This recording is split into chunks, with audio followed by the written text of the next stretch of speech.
Hello, music fans, and welcome back to last week's album. My name is Derek, And I am Kevin.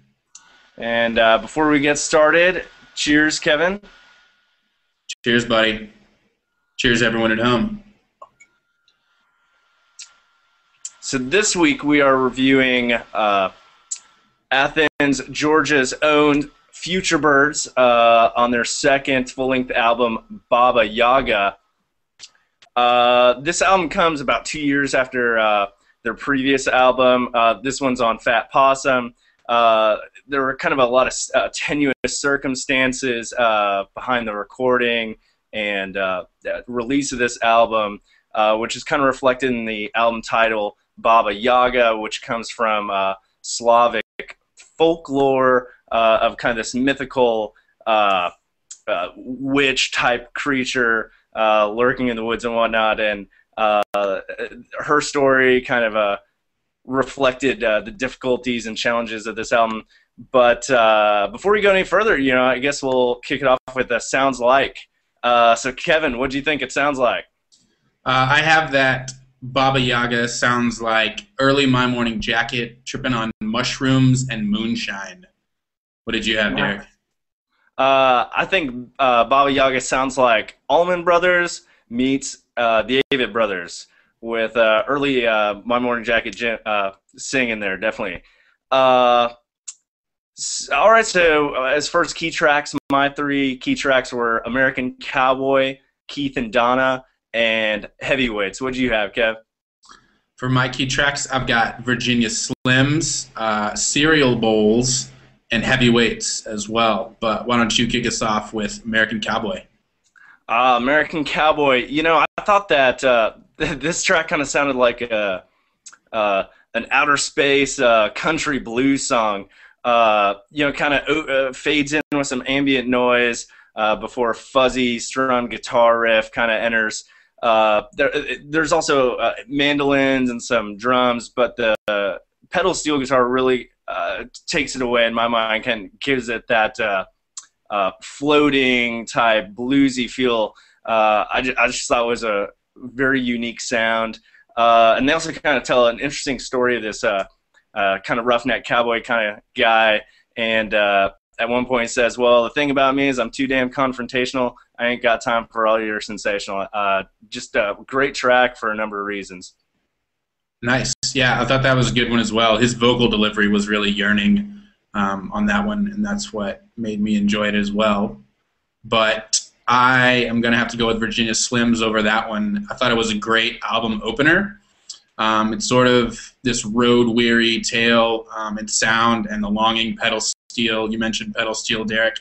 That's pretty much on every song here, and I think it's a consistent element for Futurebirds from what I've read. But on the flip side of the pedal steel, they have this bright electric guitar, which again is apparent on a lot of songs. It gives it this nice balance, I think, of sound. And finally, these really galloping drums that keep the tune going throughout. So really enjoyed Virginia Slims. What was your second key track, Derek? I went with Keith and Donna, which another one of their kind of easy-paced, more kind of country-inspired type tunes. Once again, as you mentioned, the pedal steel, once again, front and center, which I really enjoyed how much they use it, and just really good. This one, though, kind of tells a darker story of a loveless relationship, and it really kind of contrasts against the brighter sound that they kind of get us with a lot of the stringed instruments. Again, telling a pretty interesting character-driven story. Another solid track. Why don't you tell us about Cereal Bowls? Sure. This one really reminded me of an upbeat old 97s track. Really snappy drums, and the harmonies and vocal guitar lines work together sort of on the same melody and create this weird sort of spooky sound. And then the guitar is probably the standout instrument here. It starts out as a twangy lead guitar with a country vibe, and then it turns into this surf rock guitar, and then finally breaking away into a psychedelic lead guitar. So spanning three genres on one instrument in one track was really impressive to me. And makes Cereal Bowls a great track. Why don't you start us off with why you liked Heavyweights? This one we agree on.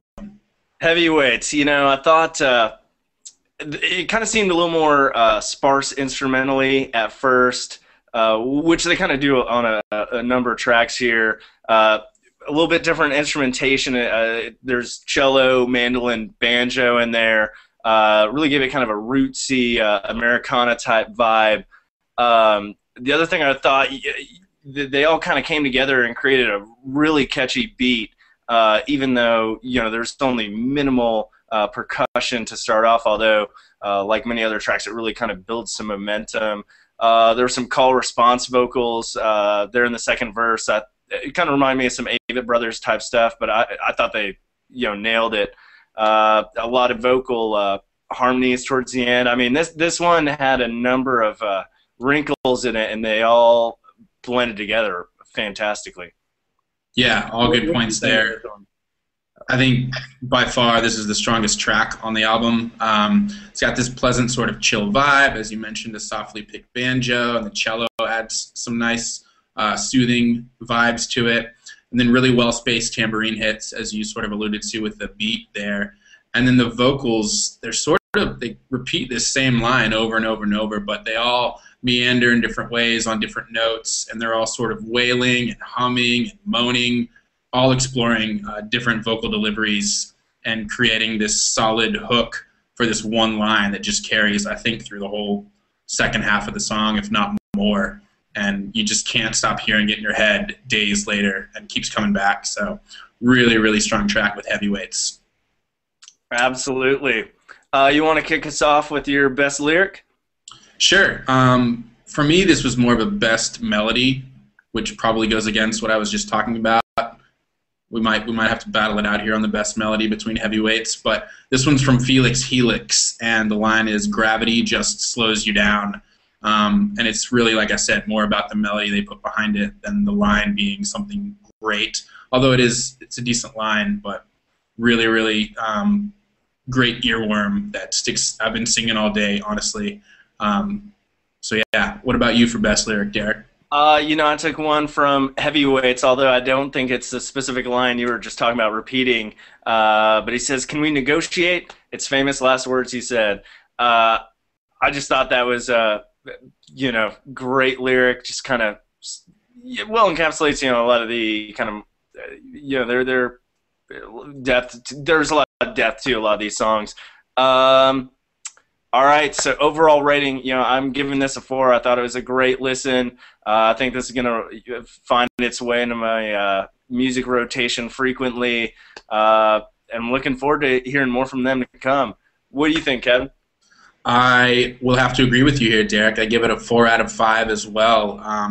Futurebirds has this great, unique sound, blending country rock and psychedelia. Thought this was a great sophomore album that encapsulates their sound. The lush harmonies, the song shifts that they do sort of within songs, blending genres, and this overall laid-back vibe that sometimes borders on, not lazy or slow, but keeps going somehow throughout.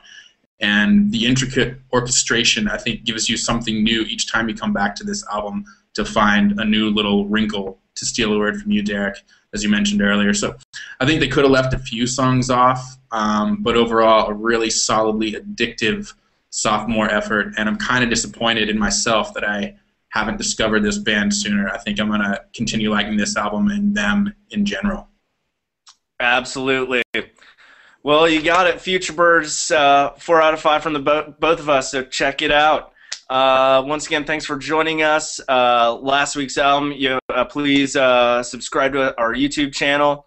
Last week's album, where we're talking about good music. Cheers. Cheers, guys. Have a good week.